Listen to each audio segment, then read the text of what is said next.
So isa po mapagpalang umaga po sa inyo lahat. Tayo po ay tatapon na po sa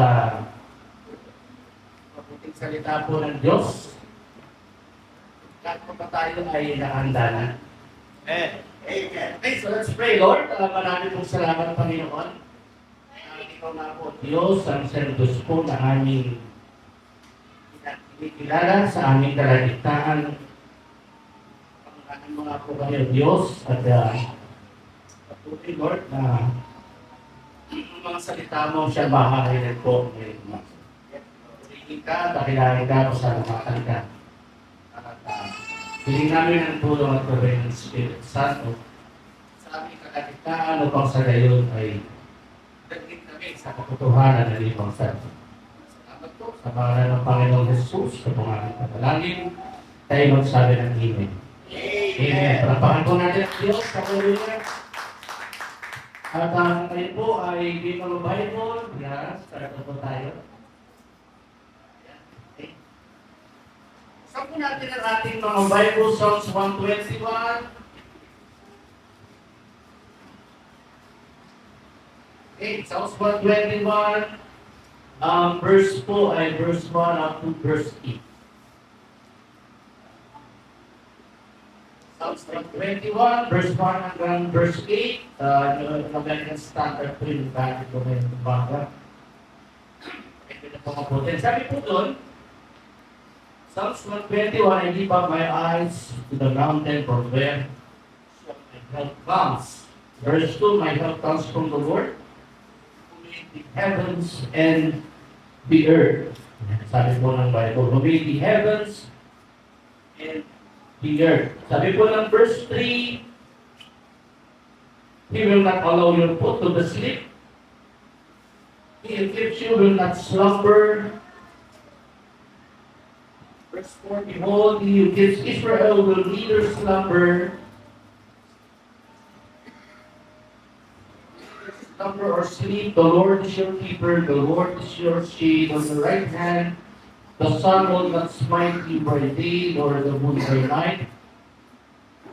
The Lord will protect you from all evil. He will keep your soul.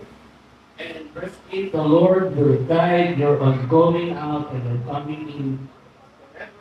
Time for and forever. Okay, so yan po yung mabuting salita po ng ating Panginoon. Pag po natin ngayong umaga ay where does my help comes? Yeah. Psalms 121.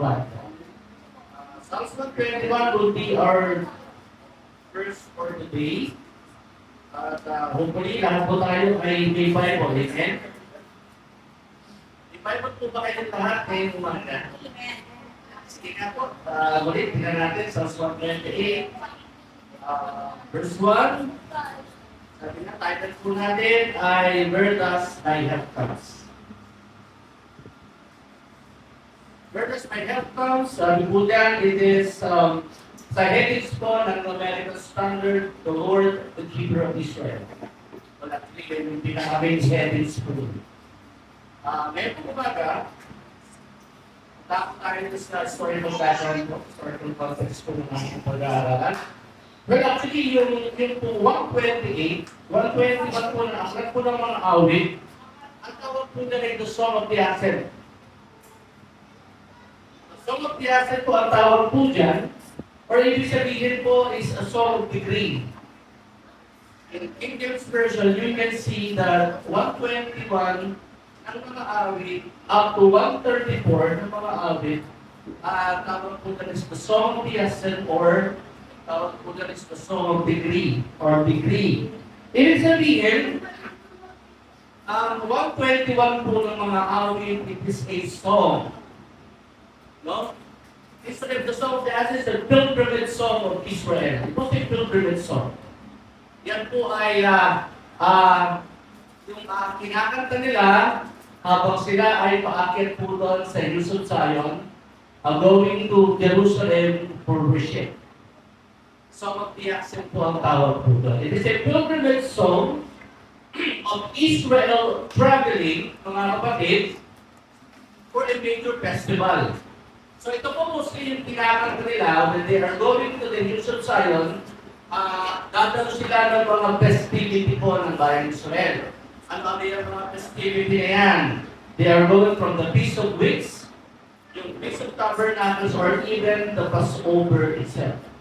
So pag dumarating na yung Passover, dumarating na yung Feast of Tabernacle, dumarating na yung the Feast of Weeks, yan po ay festivity na sineselebrate po sa bayan ng Israel. Habang papunta sila doon sa paakyat, kasi Hills of Zion po yan eh. Diba may kinakanta tayo, let us climb to the Hills of Zion. Kasi upper portions po yan, medyo mataas po yun. Kaya nga po ang tawag sa kanila is the Song of a Higher Degree. Means a song of ascent. Pag kinakanta nila ito, they are traveling papunta po sa Hills of Zion up to Jerusalem. Those pilgrimages will ascend physically up to the elevated city of Jerusalem. Bakit po kasi yung Jerusalem, and then they will pass on the Hills of Zion, which is elevated, physically from the city of the Jerusalem, hence called the term degree of ascent. The hills denotes Mount Zion. So pagpunta sila doon sa Mount Zion, sa Jerusalem, festivity, they are celebrating the Feast of Passover, the Feast of Weeks, and the Feast of the Tabernacle. So they have to travel. So when they have to travel, mga kapatid, siyempre once na nagta-travel ka, natin ang danger. Yung danger na mahulog ka sa bangin, yung danger of robbers, yung danger po ng mga masasamang tao na may encounter mo somewhere as you are traveling, no? As you are traveling up to the Mount of Hills of Zion, point to Jerusalem to celebrate the festivity. So actually, yun yung pinaka-main idea po ng 121 po hanggang 134 po, ng aklat po ng mga awit, denoting po mga kapatid, since it is called the term the Song of the Ascent or the Song of the Degree, meaning to say that this song was being sung by the travelers or the pilgrims. Habang sila ay nagta-travel, as they go on traveling, this song was always being sung. Why? Habang papunta sila doon sa Feast of Tabernacles, the Feast of Weeks, or pupunta sila sa Passover, this was the song always being mentioned. Kaya yung kanta, kaya nga po yung awit, di ba? Yan nga po yung awit, kaya nga po yung awit is for on the Thanksgiving time, as you can see in 1 Act 70, yung mga pagkakus po ito, si David and other musicians. Now, yung Mount of Zion, the sons at the Mount of Zion as they travel, mga kapatid, it expresses faith, it expresses trust, and confession during the journey. Habang sila pwede to travel, they are confessing, they are making their faith, they are trusting in the Lord, and they are confessing that the Hills of Zion or Jerusalem symbolizes the source of divine help and protection. Kasi nga po, papunta sila doon sa mataas na bundukin, they are dangerous, no, mga kapatid, in traveling as pilgrims. Kaya nga po ang pinaka-main verse are being said in chapter 1, 121 verse where does my help comes? The first question was, where does my help comes? So kung titignan mo mabuti, then you will study its historical context and background. You will see that the Song of Ascent was a traveling song. The song of a pilgrimage by the people of Israel when they go to the Hills of Zion, pointing to the Hills of Zion up to Jerusalem, celebrating the festivity, either it is Passover, Feast of Weeks, or either a tabernacle. Yung Zion na yan, it denotes God's protection.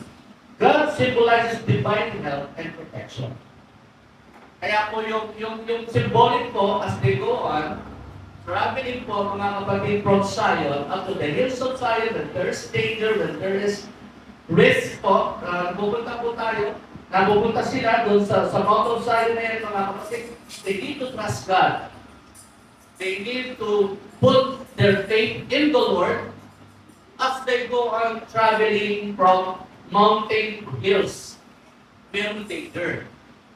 Kaya nga po yung salutation verse po ng 21 verse 1 ng mga awit, sabi niya, where does my help comes? It is a pilgrimage song, it is a traveling song of the people of Israel. So lagi nilang kinakantayan as they go on traveling, pointing going on to Jerusalem, up to the hills of Zion, they travel as pilgrims and they have to put their trust in the Lord. Mga kapatid, na alam nila na kung saan manggagaling, kung saan pupunta at sino ang pagtitiwalaan nila as they go on their pilgrimage journey. So yan po yung Psalms 121. The Psalms reflects hope. No, yung pong awit po na yan, it reflects hope. It reflects confidence in their hard journey. Kaya po kinumpos yan, it reflects hope. It reflects their confidence in hard journey and every danger they face during their pilgrimage. Sabi dyan, experiences the main reason why they need the help of God. So yun po yung slight historical background po ng 121 po ng mga awit, as you can see that, yung pilgrimage po, mga kapatid, yung pong journey, yung danger po as they go on from the hills of Zion to attend the festivity of Passover, Feast of Feasts or Tabernacles, mga kapatid, as they travel, meron danger, may panganib. Yung danger of robbers, yung mga steep hills po ng Mount Zion of the Jerusalem, mga kapatid, and as they journey, mga kapatid, they have to rely and trust the Lord their God. Kailangan nilang ilagay ang kanilang pag-asa doon sa Panginoon na kanilang pinatilit. Actually, Psalms 121, bahagi po yan ng poetry. What we mean by poetry is a Hebrew parallelism. Yung pong 121, aklat ng awit, aklat po ng Proverbs, ang tawag po nila ay Hebrew poetry. When we say that it is a Hebrew poetry, let's start with the question, and secondly, the answer. Ganun po yung Hebrew poetry. Question, answer. Another question, answers be given. Ganun po yung style po ng Hebrew poetry as you read the Old Testament, lalo na yung mga poetic books, Psalms, Proverbs, Ecclesiastes, you can see that every chapter, you can see the usage of the Hebrew parallelism. It is a parallel book. It is a parallel style po na ginagamit po ng mga Hebrew as they write the book of Psalms and the book of Proverbs. So, when you ask questions, then the second one will be the answer. So, lagi siyang parallel. Lagi siyang good or bad. Pag binabasa niyo po yung Proverbs, makikita niyo yung bad, makikita niyo na rin yung good. Diba? Mapalad ang taong matalino, pero ang mapang ay mapapahama. Diba? Ganun po yung random ng Hebrews poetry. That even in the Psalms itself, you can see that the usage po, or the heavy usage po of Hebrew parallelism always takes place. Why? Because it is their style. Yan po yung estilo ng kanilang kultura. Whenever they read, whenever they write, makikita nyo po yung Hebrew parallelism, you always start with the questions and answers, then contrasting, diba, differentiating po, tawag po nila yung Hebrew poetry. Bahagi po na ng Psalms 121. As the Song of the Ascent or the Song of the Greek from 121 hanggang 134. So, ilang chapter yan. Pakikita niyo po yan puro the Song of the Greek Google. Same idea. Same model, same thing na binabanggit po nila as they go on traveling, as they go on, mga kapatid, in their journey, pointing to the hills of Zion and from Jerusalem, mga kapatid, dahil di po nila sinasabi, where does my help comes? And let's start on. Sabi po ng verse 1 and verse 2, kung babasahin ko po doon, the Lord is the King of Israel. Verse 1, sabi na, I will lift up my eyes to the mountain. Well, actually, yung mountain po dyan, it is the hills of Zion, pointing to Jerusalem. Sabi na, tumitingin ako kung saan yung, tinitingnan ko yung bundukin, yung mga bundukin na yan na aking dadaanan. Well, mostly, no, kung pinag-aaralan po natin, or you came across reading po, in the New Testament, there are some relevant chapter po in the New Testament na makikita nyo when Christ talked to the Samaritan women. Sabi ng John 4, lumapit si Christ sa well, then a woman of Samaria, sinabi na, give me water. Then yung verse po na yan, ang sabi na, true worshipers, they seek by God. Sabi ng John 4:19, ang sabi na, our forefathers told us that worship comes from the mountains. So yun po yung isa sa mga idea at iginuhit po, ng sumulat po ng Luke 21, starting from verse 1, I will lift up my eyes to the mountain. It is the hill of Zion itself are being portrayed in 121 verse 1. So makikita niyo po yung sinasabi po ng Psalms, yung sumulat po nun, inilagay ko yung aking mata doon sa kabundukan, which is pertaining the hills of Zion, pointing to Jerusalem as they go on in their journey. Okay, so second phrase po dyan, sabi niya, from where does my help comes? Yan po yan. So yun po yung chapter 1. You can see that on chapter 1, makikita nyo yung questions po, where does my help comes? I lift up my eyes to the hills, where does my help comes? Tumingin ako sa matataas na bundok at aking tinatanong, saan manggagaling ang aking tulong? Okay, starting verse 2, as you read on verse 2, reading on, makikita niyo po yung verse 2, sabi nga, my help comes from the Lord. Yan. My help comes from the Lord who made the heavens and the earth. So yung poetry, as you can see, from starting the questions, then the second chapter, the second verse po, will eventually settle the issue. Yung main theme po, o yung main text po, as we read in 121, ang aklat po ng mga awit centers on verse 2. Ang sabi po doon, where does I look up to the hills, where does my help comes, then the writer po, yung intention po ng sumulat po ng psalm na ito, sinabi na directly that my help comes from the Lord. So meaning to say, sa buhay po natin ito as we go on our journey, as we go on living this Christian life, alam naman po natin that sometimes we journey, sometimes ang dami nating setback, sometimes ang dami nating problema, sometimes parang steep hill yung dinadaanan po natin, sometimes parang tayo ay naglilingkod, parang tayo namumuhay in our Christian life, we can see that sometimes there are struggles. Hindi po tayo exempted po doon. Christian life is not just a bed of roses. Tama po? Sabi nila, ang buhay ng Kristiyano ay masayang tunay, kaya sila masaya na lang lagi. Paano pag may problema na?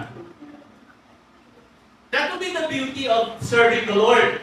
When we serve the Lord, we can expect that tribulation after tribulations will come sa buhay natin.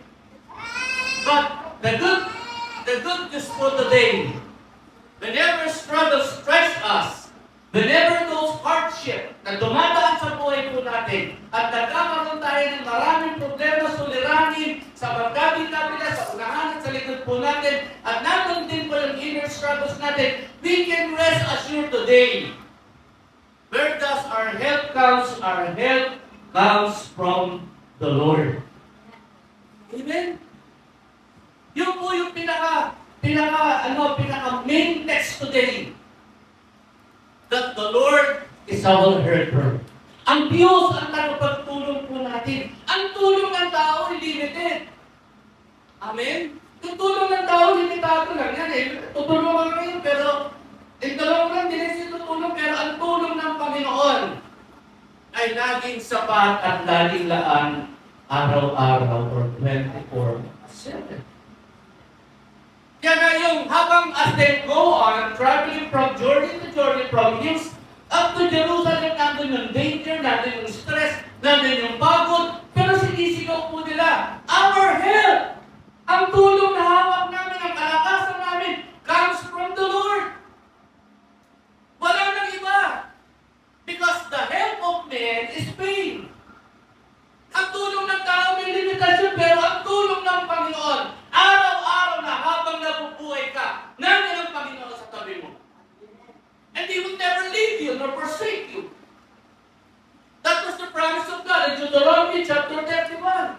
The first mentioned principles, ang sabi na that I will never leave you nor forsake you. In Hebrews 13 verse 5, do not be anxious of everything, but simply money. The Lord has promised that I will never leave with you, nor forsake you. Hindi kita pababayaan. But even David said to himself, sabi niya, ang mga batang leon ay mapapagod, pero ang Diyos lagi magpuprovide ng kakainin po nila.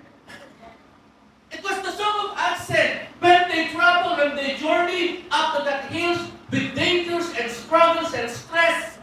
Lahat na mararanasan nila, papunta sa Zion, papunta sa Jerusalem, in festivity, in celebrating festivity, hindi ganun kadali. But what the song says, ano sinabi po na sumulat ng Psalms, where does my help comes? My help comes from the Lord. Amen? Now, if you look that on the Hebrew verse, makikita nyo yung Lord po na ginagamit po dyan is in the word Jehovah or Yahweh. No? Pero, ang counterpart po ng word niyan is the word Adonai. Yan talaga yung most ginagamit po dyan. Yung Jehovah is the existing one, while yung Adonai is the Lord and Master. Where does my help come? My help comes from the Lord, the Master, the existing one. Na lahat ng aking tulong galing sa Diyos. And the second verse po ng 21 verse 2b, ang sabi dyan, the Lord, where is my help comes from the Lord. Second verse, ang sabi na, who made the heavens and the earth. Yung Panginoon na tutulong sa akin. Yung Panginoon na tutulong sa kanila. Panginoon din na tutulong sa atin. Dahil ang Diyos ay hindi nagbabago noon, ngayon, hanggang bukas. The same Yahweh or Jehovah or Adonai that we are professing right now, when the Lord promised us that He never leave us, nor forsake us, hindi magkakamali ang Diyos. Laging tapat ang Diyos. God is immutable. He never changes. Whatever God's promises, it shall come to pass. Mga kapatid po sa ating Panginoon. Where does my help come? My help comes from the Lord who made the heavens and the earth. Well, actually, two-part lang naman po yung pag-aaralan natin. Very short lang po ito. Dalawang structure lang ang pag-aaralan natin. Number one is the source. From verse 1 up to verse 2, we identify the source of every help we need. It is from the Lord. It is our Master. It is our Lord. It is our Maker. Diba? It is our Maker, the existing one. The Lord who never changes His promises. Sabi na, where does my help come? My help comes from the Lord. He is the Maker of everything. The Maker of the heavens and the earth. That is our Master. That is our Lord today. Mga kapatid, God never changes. When He promised, He never changes. Kaya sabi po ng sumulat po nun, as we go on traveling from journey up to the hills of Zion, saan manggagaling to? We face danger, we face struggles, we face whatever circumstances we have in life, and yet God never changed. When the Lord said, my help comes from the Lord, who made the heavens and the earth, the same Lord na sa ngayon ay kinikilala po natin. Amen? So dalawang structure po yan. Number one, part one will be on the source of our help. Verse 1 and verse 2 will be the Lord Himself, the existing one, the Master. The Master, the Lord, and the Master, mga kapatid. And the second part will be on, mga kapatid, yung pong tinatawag na second structure po niyan ay yung pong character po ng Panginoon na kinikilala po natin. First one will be the source. Where is the source? The source is God. Secondly, ano yung character naman ng Lord na ito? What will be the main character or what will be the doings of the Lord as they go on and traveling from journey to journey, mga kapatid? Ano yung Panginoon? Ano yung Lord na kinikilala po nila? Ano yung Lord na sinasampalatayanan nila, na pinagsisigawan nila as they on journey, as they sing the spell-driven songs of journey, as they sing this, when they go to the festivity, and sabi na, where does our help comes? And we say boldly that our help comes from the Lord. And who is this Lord? Amen? And in the Hebrew word, it is Jehovah, it is Yahweh. On the other term or particle, it is the Adonai, it is the existing one, the Lord, our Master. Our help comes from the Lord, our Master, the Jehovah or the existing one. Okay, yung character naman. Let's go on the character in verse 3 and verse 4. Ang sabi ng verse 3 and verse 4, by verse 2, my help comes from the Lord. Ang sabi nga, yung character nito, He will not allow your foot to the slip. He who keeps you will not slumber. Verse 4, behold, he who keeps Israel will neither slumber nor sleep. Ano po yung character ng Lord niyan? It is a vigilant guardian. What's meant by vigilant? It is always there, 24/7. What is meant by vigilant? The Lord ay laging nakabantay sa iyo. Saan ka man pumunta. At yun po yung pinagpapasalamat po nila mga kapatid. Kaya nga sinisigaw nila, ang Panginoon nanggagala ng aming tulong. Bakit? Kasi ang Panginoon namin, lagi siyang nandyan, lagi siyang nakabantay 24/7. Ang pangako niya sa amin, hindi niya aalaw na madulas ka. As you go on the steep mountain of the hills of Zion, your foot will not sleep. Hindi ka matutulas at ang nagbabantay sa iyo, hindi natutulog. Hindi nagpapahinga. Ayaw po ba natin ng ganong Diyos? Diba? Ano ba Diyos nyo? Hindi natutulog. But it is the character of God. Is our God, the Lord God Himself. Ang sabi ng verse 3 and verse 4, ng dalawang character na, it is a vigilant guardian. Lagi siyang handa. Pag dumadaan ka sa matarik na labanan, laging natin nakahanda ang Panginoon. At ang Panginoon na tinatawagan po natin ay hindi natutulog. Sabihin mo dyan sa katabi mo, hindi tulog ang Diyos. Di ba? May kanta si Galilee, di ba? Si Galilee, natutulog ba ang Diyos? Yeah. Alam nyo, the same idea. When you read your Bible, mga kapatid, makikita nyo yung sino sa inyo nakakaalala ng Conquest of the Mountain? Hindi na nakaalala ng Old Testament. Si Elijah at yung prophet ni Jezebel.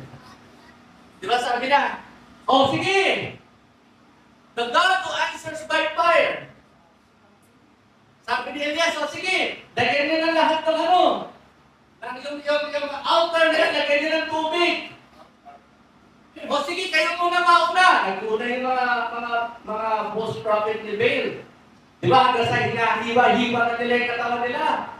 Walang dumating na apoy mula sa langit, never consume the sacrifices. Di ba? Niloko na sila ni Prophet Elijah. Sabi na, tawagin niyo ang Diyos niyo. Baka siya'y namamasyal. Isingin niyo, baka natutulog ang Diyos niyo. Ang Diyos po ba natin natutulog? Hindi. Sabi po ng verse 3 and verse 4, ang Diyos na nag-iingat sa akin, ang Diyos na nag-iingat sa iyo, hindi nagpapahinga, hindi natutulog. 24/7, 24 hours a day, nandiyan ang Panginoon sa tabi po natin. Amen? He is a vigilant guardian. Lagi siyang nagbabantay sa atin.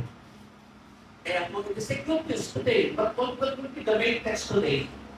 Our help comes from the Lord alone. Okay, number 2, sabi dyan, in verse 5 and verse 6, sabi na, the Lord is your keeper. Verse 3, ang sabi dyan, He will not allow your foot to be slip. In verse 5, ang sabi niya, the Lord is your keeper. The Lord is your shade on your right hand. The sun will not smite you by day, nor the moon by night. Okay? Ano po yun? Number 1 is the vigilant guardian. Number 2, the Lord is your protector. Basahin niyo mabuti, if you see it closely, you can see two metaphors on that. Ano yan? Yung metaphor po niyan, mga kapatid, you see on shade. The sun will not smite you, nor the moon by night. Ginamit yung metaphors po niya, yung pag-halimbawa, mga kapatid, at pinagpapakita po niya, metaphors are being made, metaphors are being imposed on verse 5 and verse 6. Ang kung ibig sabihin na, the Lord is your protector, mga kapatid, a sure, comprehensive care of all times at every situations. Yung daw po pala yung Diyos. Ang sabi niya, dumating man yung araw, yung gabi, yung dilim, ang sabi niya, I will protect you. I am your keeper. It is a comprehensive, mga kapatid, a comprehensive care of God of all times and every situations. Na as we travel on our Christian journey, sometimes step, sometimes maraming kalaban, sometimes maraming struggle. Sabi mo ng ating Panginoon as we read on, in 121 ang aklat po ng mga awit, ang sabi niya, even the Lord is your keeper. The Lord will your shade on your right hand. Amen. The Lord, the sun will not smite you by the day nor the moon by night. Another illustration, historical background po niyan. Mga kapatid, yung literary context, naalala niyo po ba yung 6 million na lumabas sa Egypt? Sino pa nakakaalala niyo? Hindi yung kapitbahay natin yun. Yung 6 million na lumabas sa Egypt, ang sabi ng Moses, let my people go. Set my people free in the book of Exodus.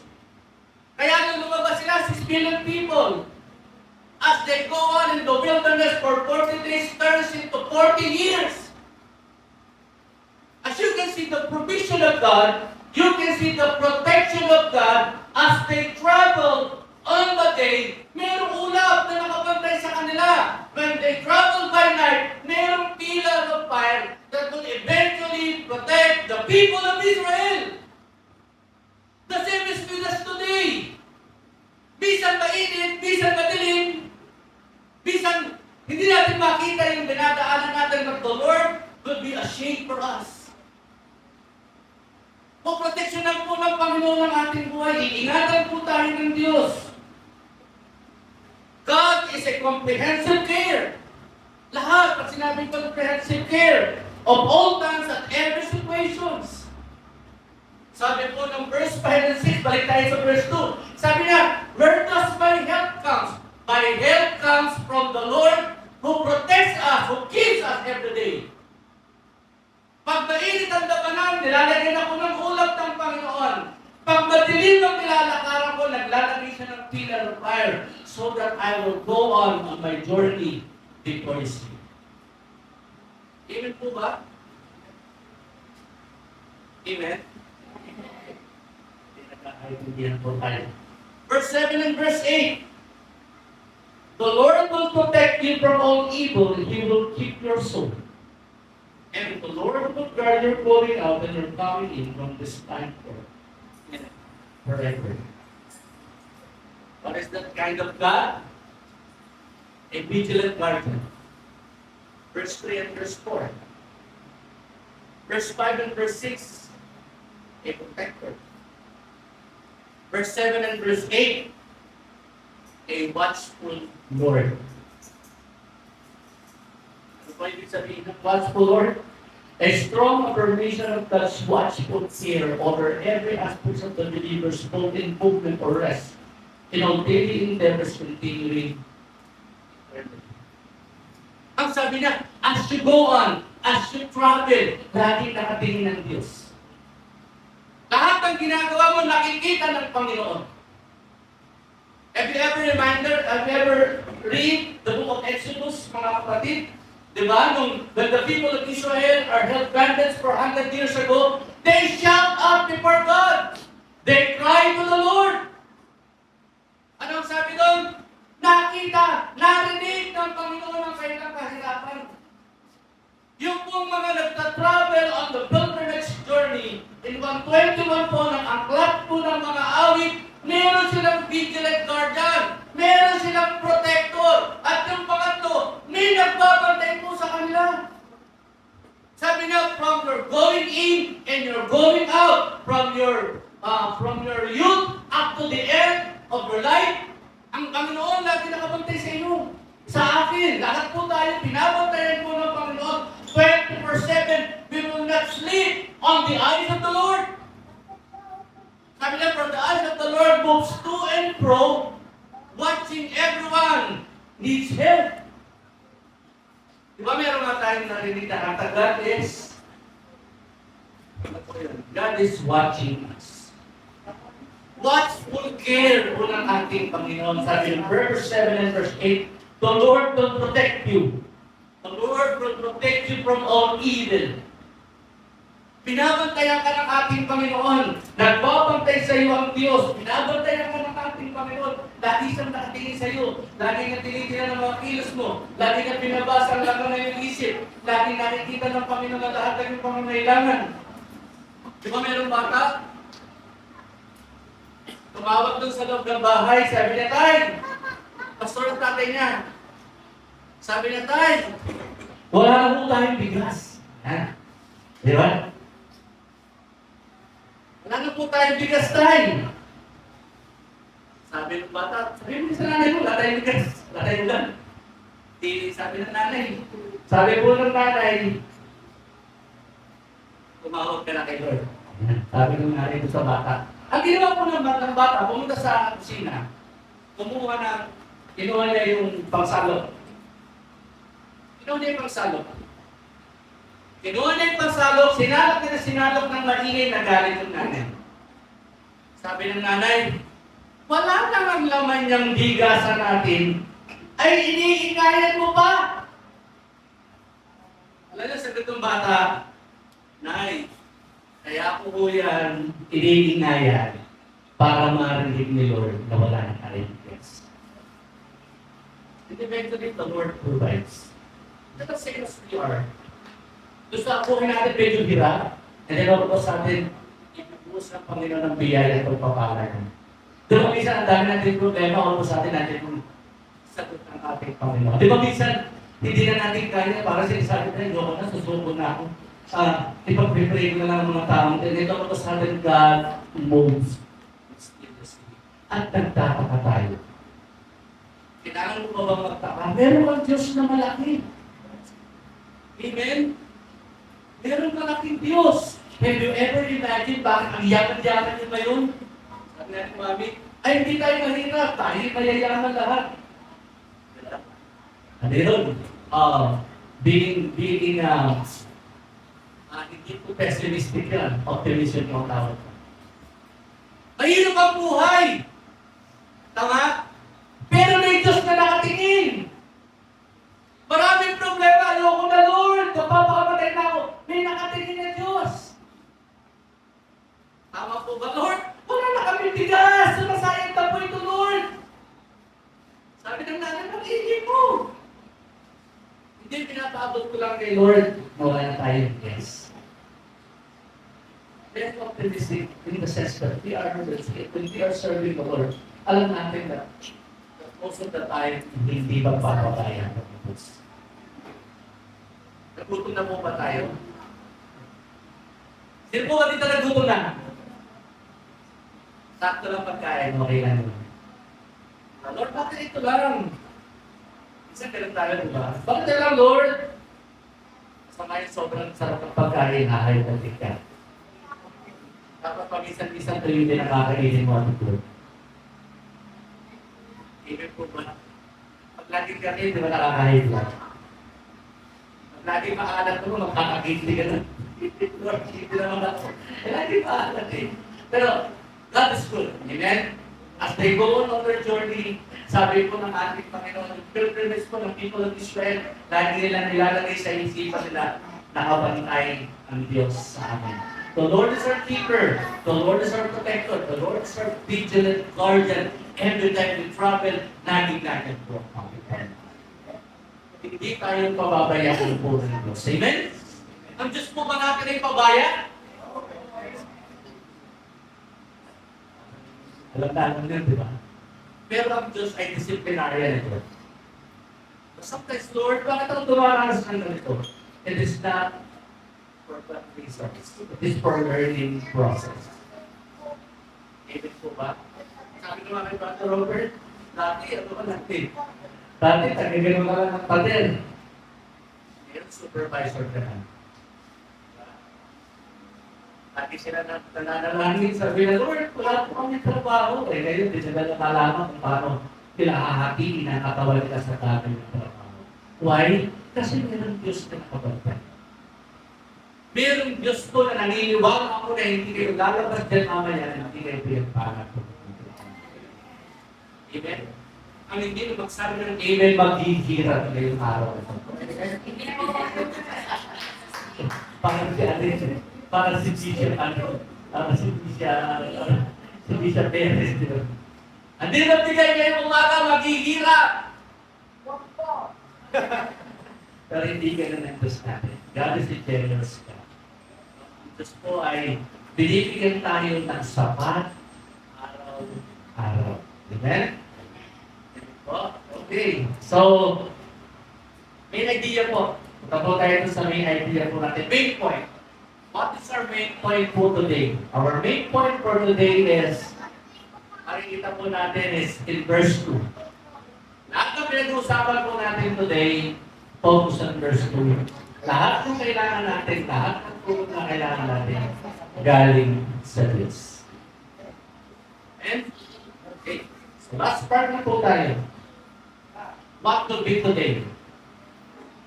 How can we see Jesus on this? Paano natin makikita dito si Jesus? Is this 121 connected to the gospel? Yes, very much so. Sabi po dyan, in makikita niyo po, God, the creator of heavens on the earth. John chapter 1 verse 3, that everything was created for Him and through Him. Sabi ng John 1:3, lahat ng bagay ay nilalang sa pamamagitan ni Jesus. So we can see that the gospel protection was intertwined in 121 ng book of Psalms. Number 1 is the Creator. The heavens and the Creator of all things. Sabi po ng John 1:12, Christ created. No? Kasama po si Christ sa creation in John 1:3. Sabi mo ng Bible, all things are created through Him and by Him. John 1:3. Okay, what are the second one? Protector. Diba? Sabi po ng ating pinag-aralan kanina, how can we do this in doon po sa tinatawag na pastoral connection? The number 1, number 2 is protection, is the protector. John 10. You can see the protection of Christ. Sabi po ng John 10, I am the good shepherd. I lay down my life for the sheep. Sabi po ng John 10, verse 28 and 39, they will never sip them or taken away. God is always protecting us. As you can see the gospel connection, as you can see Jesus in Psalms 121. Maalala niyo po ba yung example ni Peter in Luke chapter 22? Kinausap ng Panginoon si Peter in Luke chapter 22. Sabi na, Peter, sabi na, the devil wants to sift you. Sabi na Pedro, hinihingi ka ng demonyo. Luke chapter 22. Anong sabi ni Jesus? Huwag kang matakot. Pinag-pray na kita.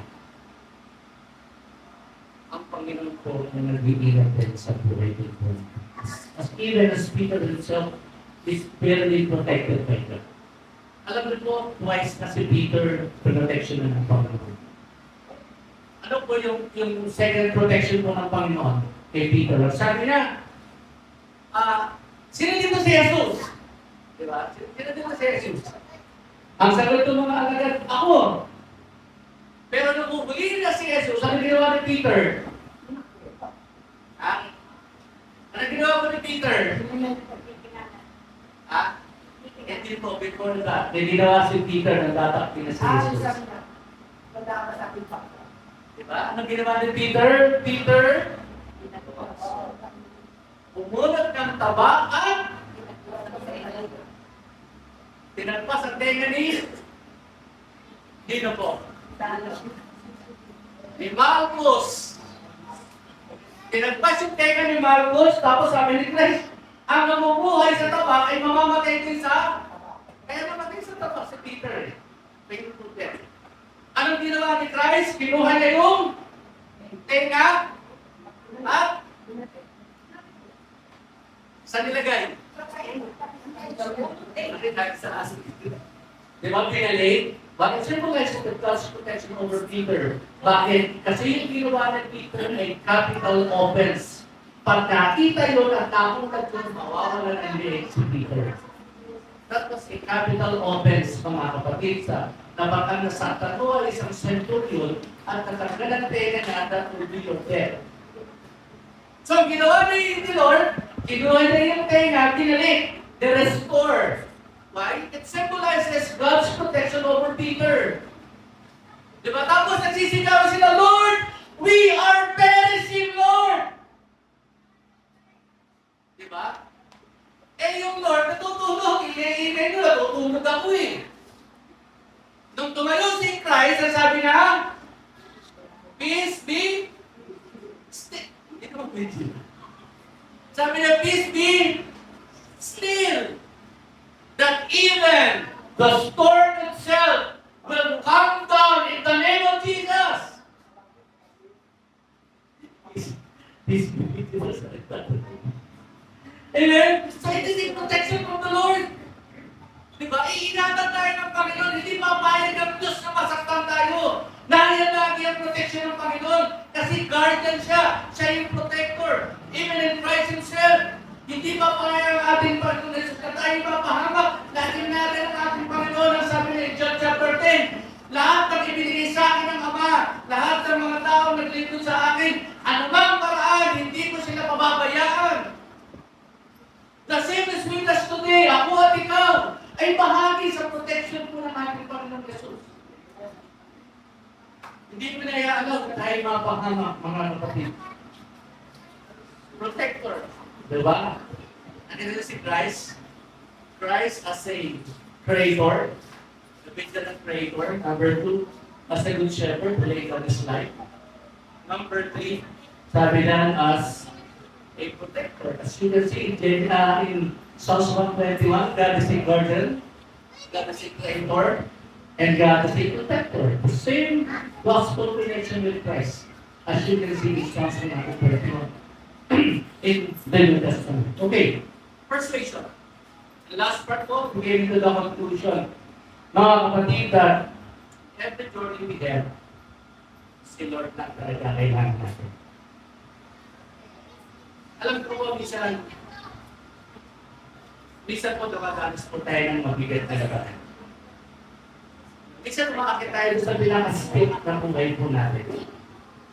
Mapaglingkulan lang natin ang ating Panginoon. Sometimes tumaranas tayo that sometimes people get lost, diba, sa buhay natin. Very painful. Diba, minsan we suffered talaga na halos zero talaga tayo. Yung downfall natin talagang grabe. Diba, minsan sub-sub na nga, naahabakan pa. Sometimes as we go on our Christian journey, as a faithfulness in Christ, huwag mo makakalimutan, sabi po ng New Testament, that we are only sojourners in the land. tayo po ay manlalakbay din nandito. Habang naglalakbay tayo, kailangan natin ng Diyos. In every step of the way, we need God in our lives. In every step of the way, we need praise. In every step of the way, we need to trust God. We need to put our confidence in Him dahil ang sabi ng Banal na Kasulatan, lahat na nagtitiwala sa Diyos ay hindi mo mapapahinggan. Kung iningatan ng Panginoon ang kanyang mga alagad, iningatan din po tayo ng ating Panginoon. Tandaan po natin sa buhay natin po, wala na tayong iba pang hahangarin. Sabi si Kristo. May pagpapala tayo, bahagi yun di ba? Bahagi yun yung blessing. Kasi when you are in the kingdom of God, when you accept Christ and Christ brought you in His kingdom, kasama yung biyaya at pagpapala po. Kaya you have to seek Him first, you have to enter into God's kingdom, and the blessing, the protection itself, nandun lahat yun sa loob. Pero kung nasa labas ka, wala. Diba? Hindi ka makakapasok, you will never suffer, you will never experience the goodness and blessings of God. Kaya napakahalaga po nun na ngayon po umaga, tandaan po natin, God is always concerned. Hindi tayo pababayaan po ng ating Panginoon. Lagi siyang nandiyan. At doon sa mga wala pang pagkakilala sa Panginoon, the same message po today, where does our help comes from the Lord who made the heavens. Saan magagaling ang ating tulong? Sa po? Tama kayo po. Saan magagaling ang ating tulong? Sa po? Sa Diyos lang? Sa Diyos lang talaga? Nakalimutan niyo yung description? Ang aming tulong ay manggagaling sa Diyos na siyang nagbabantay, na siyang nag-iingat, na siyang nagpapala sa amin, na iniingatan ang aming pagpasok, na iniingatan namin ang iniingatan niya ang aming paglabas, na ang Diyos na laging nakatingin sa amin araw at gabi, yan ang Panginoon na hinihintay namin. Yan ang Panginoon na pinaglalagaan namin ng aming mga tiwala. Iwanan man kami ng tao, iwanan man kami ng lahat ng sino man, ang Diyos ang laging sasama. Yan po yung mensahe ng where does my help comes? It comes from the Lord who made the heavens and the earth, the Lord who protects us, the Lord who keeps us, the Lord who blesses us, day in and day. Amen? Let us pray, Lord, maraming po salamat sa biyayang pagpapala ng iyong mga salita. Panginoon, kagaya po ng aming inaabit kanina, Panginoon. You are holy, Lord. You are high and lifted up, Panginoon. Kahit pinatawad po kami, binigyan mo kami ng kaligtasan. Sa kabila ng pagiging makasalanan namin, still there, you are Lord of our lives, Panginoon. Salamat po sa mensahe nito, Panginoon. Ikaw, Panginoon, ang Diyos po na aming binigilala. Ikaw ang Panginoon na lagi po natin sinasama. Ikaw ang Diyos na sa panahon kami ay naglalakbay. Hindi namin alam ang kasiguruhan ng buhay, Panginoon. Sa panahon na parang puno ang aming akyatin. Sa panahon po na maraming pangalan. Maraming mga bagay na hindi na magandang nangyayari. Pero lagi kami sumisigaw sa anong gagaling ng aming tulong. Sa Lord, galing ang aming tulong, Panginoon. Dahil alam aming Panginoon, hindi po kami matibigo, O Diyos. Hindi po kami bibigoyin, Panginoon. Laging sa amin ang biyaya at pagpapalang kaawaan mo, Panginoon. Lagi po sa amin ang pagkapatan mo, Panginoon. Lagi mo kami papastayan. Lagi mo kami iingatan. Lagi nariyan ang biyaya sa buhay natin. Thank you for that, Lord. We believe, Panginoon, na ikaw ang Diyos. Bakit ito, Panginoon? We are thankful, Panginoon. Dahil natin natin na ikaw na siyang nagmumulan, Panginoon, ng lahat ng aming mga kailangan. Salamat po. Tunay, Panginoon, na napakabuti ng iyong mga salita, napakaingat ng iyong mga salita. Salamat kayo po, Mari, ikaw ang Diyos na siyang pinaglalagaan namin ng aming mga tulong. Dahil ang ligang patulong po namin ay galing sa iyo, Diyos na may galang at madami at ang lupa. At sa iyo po lahat ang aming pasasalamat, pagpupuri at pagdating sa pangalan ng Panginoon Jesus, sa pangalan ng Panginoon, tayo magsabi mo ng amin. Amen. So yun po ang Diyos. Hallelujah.